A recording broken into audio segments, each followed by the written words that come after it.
Және де бұл оқиғаның барлығы ең бастысы өмірде болған оқиға.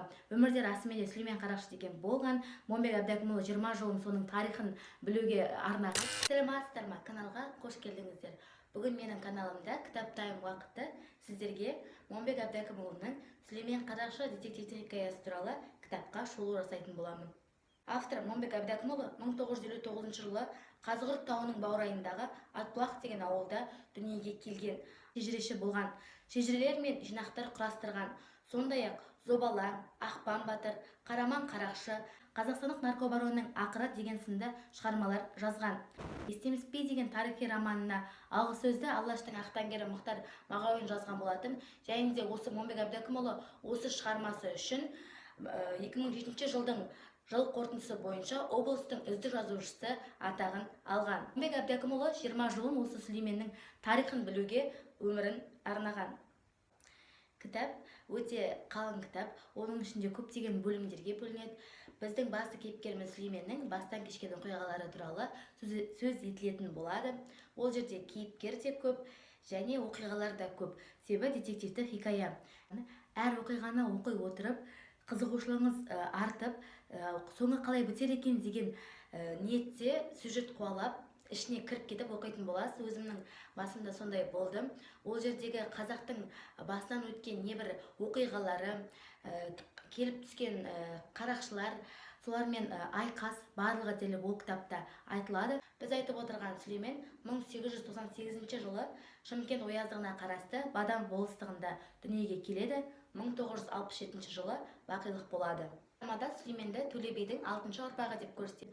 Төле бидің 5 әйелінен 12 ұл және 8 қыз туылады. Сол 12 ұлдан 8 ұрпақ қалады. Жардан Дербісәлі, Мұратәлі, Сүгірәлі, Дауылбай деген ұлдар туады. Сол Дауылбайдан Олжабай, Құлжабай, Кенжебай деген балалар туады. Осы жердегі Құлжабайдан Мәмен туылады және Мәменнен Сүлеймен деген біздің басты кейіпкеріміз дүниеге келеді. Басты кейіпкеріміздің анасы Жұмакүл аюдың жүрегіне жерік болады. 4 жүрек жесе де ешқандай жеріктігі басылмайды. Сол кезде жолдан бір кісі кездесіп, еркектің жүрегін жеуін керек, сол кезде жеріктігің басылады дейді. Және де Жұмакүлге бір айтып өтетінім былай дейді: көктемде жерге көк майса шыққан кезде ана жерік болса, ол бала не дарынды болады, не батыр болады дейді. Біздің басты кейіпкеріміз Сүлейменнің батыр екендігі сөзсіз. Ең күштің иесі Сүлеймен өз ғұмырында қазақтарды қорғау жолында зорлықшылармен аянбай күреске түскен. Біреудің айтқанына көніп, айтағына жүруге арланған. Сол себепті де кеңес өкіметі орнаған кезде қызылдардың тәртібіне шыдай алмай, ол Өзбекстан мен Тәжікстанға кетіп қалады. Бірақ ол жерде де Сүлейменге жаулар табылады. Кейіпкеріміз Сүлейменнің басынан өткізген небір оқиғаларын көреміз. Тұңғыш Сүлейменіңіз қателіктер де жіберген, талайлардың қанын да төккен. Нақата нақақ емес, абайсызда. Ордабек болыстың болысуымен Балдығыз деген қызға үйленеді.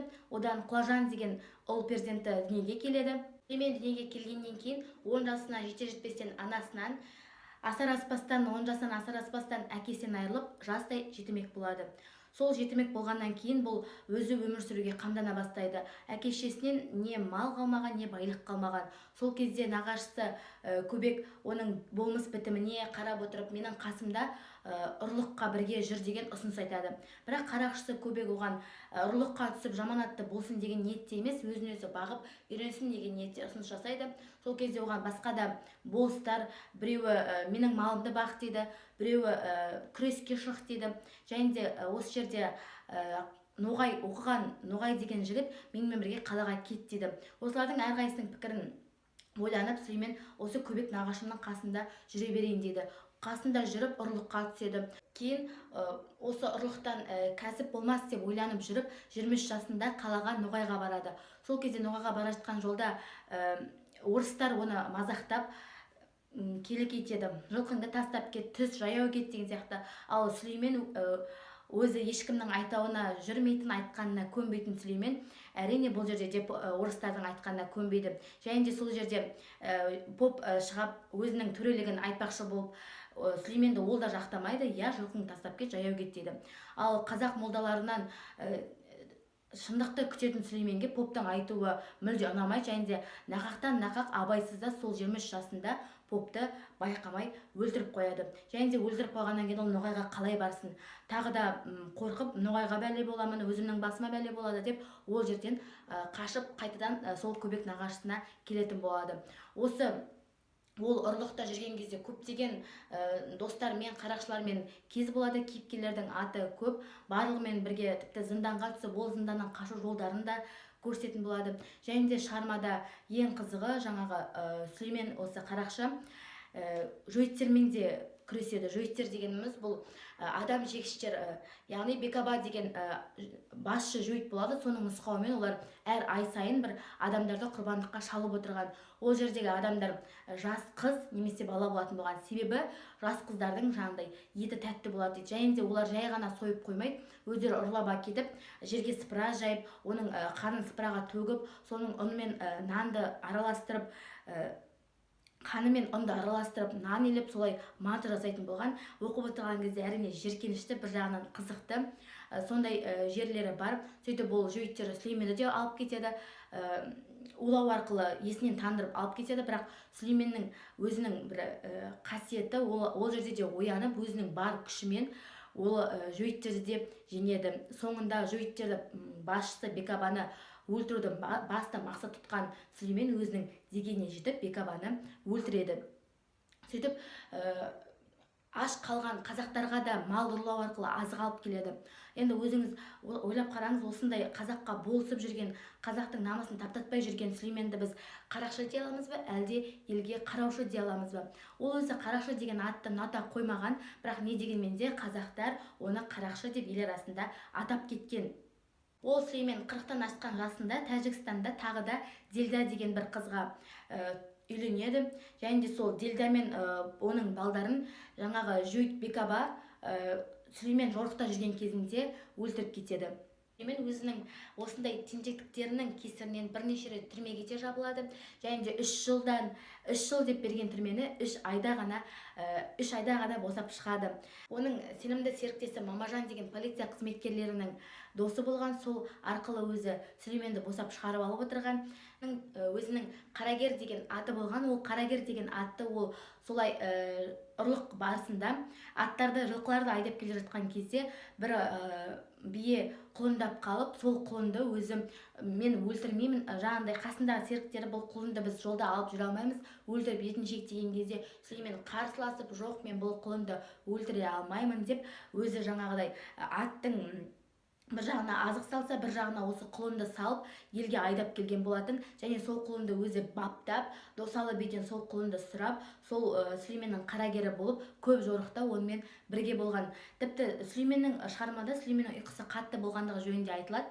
Осындай қауіпті сәттерде қарагері оны ұйқысынан оятып отырған. Және де Сүлеймен тығырыққа тірелген кезде оның өзінің бір перісі болған дейді. Яғни ол шал көзіне көрініп, оған бір демеу беріп, солай оны қайтадан күш жігерлендіріп отырған деседі.